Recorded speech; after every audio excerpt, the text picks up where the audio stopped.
Bonjour à tout le monde, bonjour à tous. Bienvenue dans ma chaîne YouTube. Je suis à Cancer à Chou, soyez les bienvenus.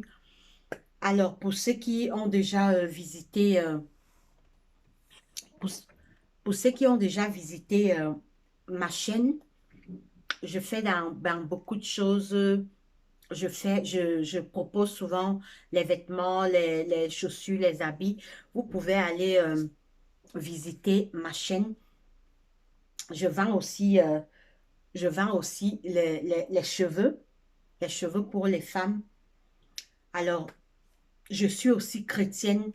J'aime la parole de Dieu, j'aime Jésus-Christ. Pour moi, ma conception est, faut pas seulement dans la vie chercher l'argent ou les richesses. Nous devons aussi dans la vie chercher Dieu. C'est pourquoi, malgré que je suis une femme qui est dans le business, malgré que je suis une femme. Quand je dis business, c'est le commerce. Malgré que je fais le commerce, j'ai aussi la joie de parler de Jésus-Christ, de parler de mon Sauveur. Car nous tous, on sait que les richesses ne nous sauveront pas au retour de Jésus. Les richesses ne nous sauveront pas, mais c'est la parole de Dieu. Quand on a Jésus-Christ également, c'est pas pour dire que les richesses n'ont pas leur place, non. On peut avoir les biens de la terre et avoir aussi Jésus-Christ, parce que lors de notre mort, les richesses ne nous sauveront pas, mais seule notre relation avec Dieu va nous sauver. Alors c'est pourquoi ce matin, c'est pourquoi parfois vous verrez certaines de mes vidéos, ne vous étonnez pas. Parfois, vous verrez certaines de mes vidéos où je vous présente des choses à vendre, d'autres de mes vidéos où je vais parler de la parole de Dieu parce que je suis chrétienne et j'aime Jésus. Je suis fière de le dire, je suis fière de parler de lui. Alors, pour ce matin, je voudrais partager avec vous la parole de Dieu dans Romains, dans le livre de Romains, Romains 13 à partir du verset 8. Romains 13 à partir du verset 8. Alors avant de commencer, je vais prier. Prions. Seigneur Dieu, notre Père, notre Roi, merci de nous avoir gardés, protégés durant toute cette nuit. Tu as été avec nous, je te dis merci. Pardonne nos péchés, nous avons fait ce qui est mal à tes yeux. Nous nous sommes détournés de tes lois. Je te prie de nous pardonner. Seigneur, alors que nous sommes réunis pour étudier ta parole, assiste-nous, Papa, accorde-nous la sagesse et l'intelligence, Père éternel, et que la gloire te revienne parce que tu es Dieu. Assiste-nous, Père, éloigne-nous de tout orgueil, Père, et que la gloire te revienne. Je t'ai ainsi prié au nom de Jésus-Christ, mon roi. Amen. Alors, mes frères et sœurs, nous allons étudier la parole de Dieu dans Romains 13, à partir du verset 8, il est écrit, vous pouvez également trouver ce texte chez vous, Romains 13, 8, il est écrit, ne devez rien à personne, si ce n'est de vous aimer les uns les autres, car celui qui aime les autres a accompli la loi. Je suis une étudiante de la parole de Dieu, je ne suis pas pasteur, mais le Seigneur nous a dit, allez, faites de toutes les nations des disciples, les baptisant au nom du Père, du Fils et du Saint-Esprit. Donc, Dieu n'a pas seulement donné la mission au pasteur, mais c'est à nous tous. Donc, je suis une étudiante de la parole de Dieu. J'ai la joie de partager cette étude avec vous ce matin. Donc, nous lisons Romains 13, 8, il est écrit, « Ne devez rien à personne, si ce n'est de vous aimer les uns les autres, car celui qui aime les autres a accompli la loi. » Le Seigneur nous dit, on ne doit rien devoir à personne. La seule chose qu'on doit faire, c'est de nous aimer les uns les autres. On ne doit rien devoir à personne. On ne doit pas faire le mal. On doit être des gens bien, des gens qui aiment le bien, des gens qui aiment les autres. Nous voyons de nos jours comment le mal est partout. Le mal a atteint des proportions terribles. Le Seigneur nous appelle à faire du bien, à nous aimer les uns les autres, à nous éloigner du mal, car la voie du mal mène à la perdition, mais la voie du bien mène à la vie quand Jésus reviendra. Alors nous allons maintenant continuer, mes frères et sœurs. Nous sommes au verset 9 maintenant. En effet, les commandements, tu ne commettras point d'adultère, tu ne tueras point, tu ne déroberas point, tu ne convoiteras point, et ce qu'il peut encore y avoir, se résumant sur cette parole, tu aimeras ton prochain comme toi-même. Donc le Seigneur nous dit, le Seigneur, le Seigneur nous dit en ce jour, tu ne tueras point, tu ne commettras point d'adultère. Nous devons être fidèles à nos maris et à nos femmes, car Dieu aime les femmes fidèles et les femmes qui font, l'honneur de leur mari. Tu ne, en effet, les commandements, tu ne commettras point d'adultère. Nous ne devons pas commettre adultère. Dieu n'aime pas ceux qui commettent adultère. Tu ne tueras point, on ne doit pas tuer. Tu ne déroberas point, on ne doit pas voler. On doit être des gens bien, des gens justes, des gens honnêtes, qui travaillent avec leurs 10 doigts par la sueur de leur front. Et, ce qu'il peut encore y avoir, se résumant dans cette parole, tu aimeras ton prochain comme toi-même. Nous devons nous aimer. Mes frères et sœurs, il y a 2 plus grands commandements. Tu aimeras l'Éternel, ton Dieu, de tout ton cœur, de toute ton âme, de toute ta force et de toutes tes pensées. Et tu aimeras ton prochain comme toi-même. Nous devons nous aimer les uns les autres et non nous haïr, et non nous discuter, et non nous quereller. Dieu nous invite à la paix et à l'amour. Alors nous continuons. L'amour ne fait point de mal au prochain. L'amour est l'accomplissement de la loi. Voilà. L'amour ne fait pas du mal aux autres. Quand quelqu'un est quelqu'un du bien, il ne fait pas l'amour, il ne fait pas le mal aux autres. Au contraire, il aime ses semblables. Quelqu'un lui fait du mal, il est prêt à pardonner, il est prêt à la réconciliation, il est prêt au pardon.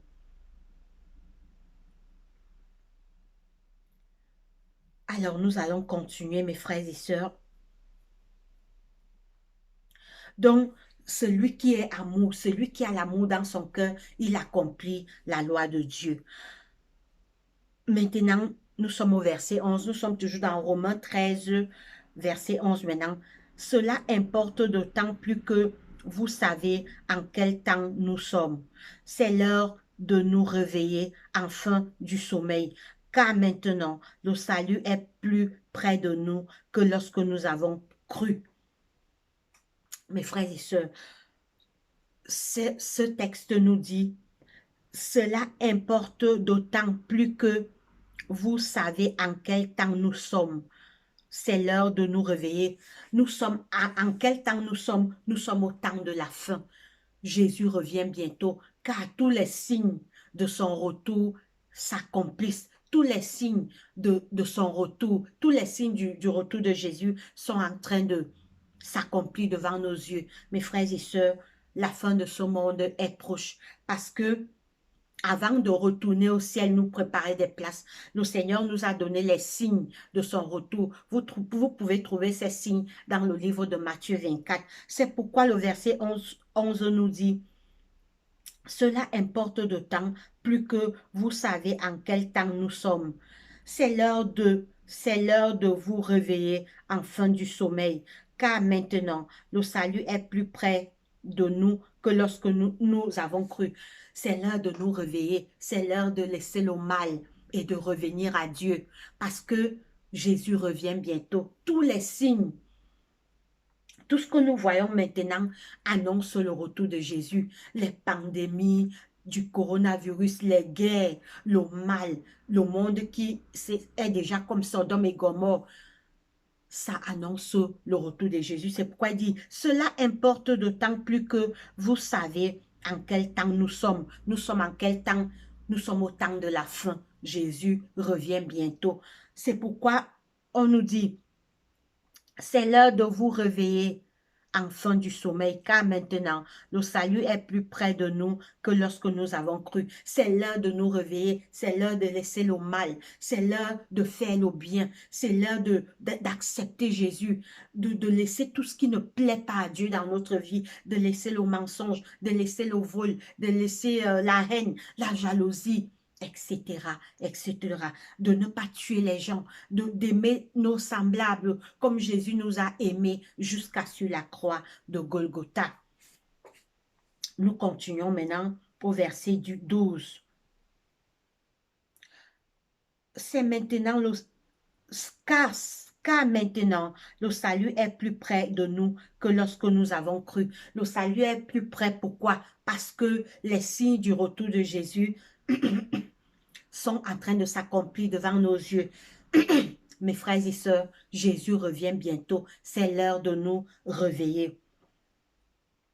Alors, nous lisons le verset 12. La nuit est avancée. Nous sommes dans Romains 13, 12. C'est la page 1146. 1146, verset 12, il est écrit, « La nuit est avancée, le jour approche. Dépouillez-vous donc des œuvres des ténèbres. Dépouillez-vous donc des œuvres des ténèbres et revêtez les œuvres de la lumière. » Revêtez-vous des œuvres des ténèbres. Les œuvres des ténèbres, c'est quoi, mes frères et sœurs? Les œuvres des ténèbres, c'est le mal sur toutes ses formes, le mensonge, la jalousie, le vol, la violence, les bagarres, la division, les querelles. C'est les œuvres de ténèbres.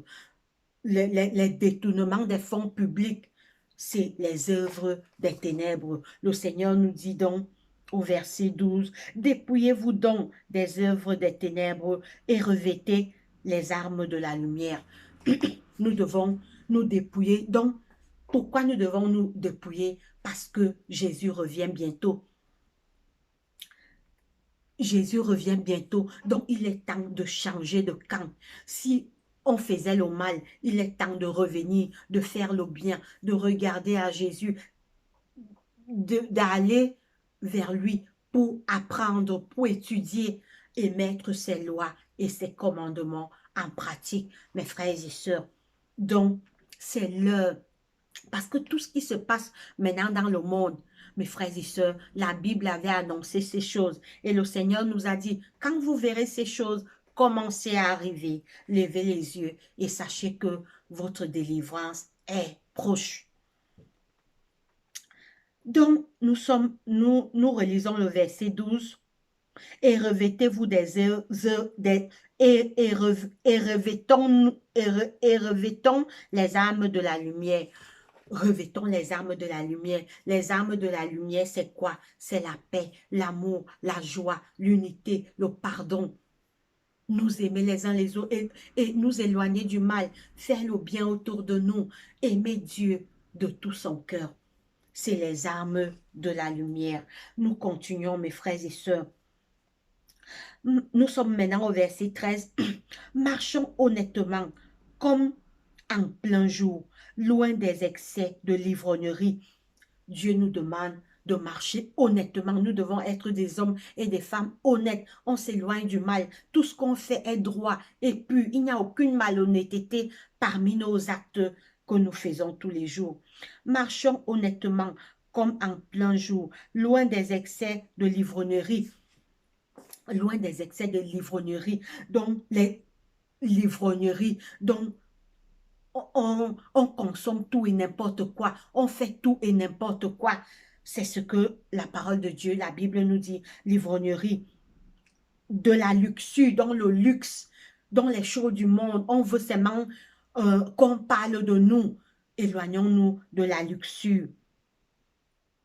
De la luxure et de l'impudicité. Donc, l'impudicité, les gens qui sont impurs, ils n'ont que des choses mauvaises en eux, l'impudicité.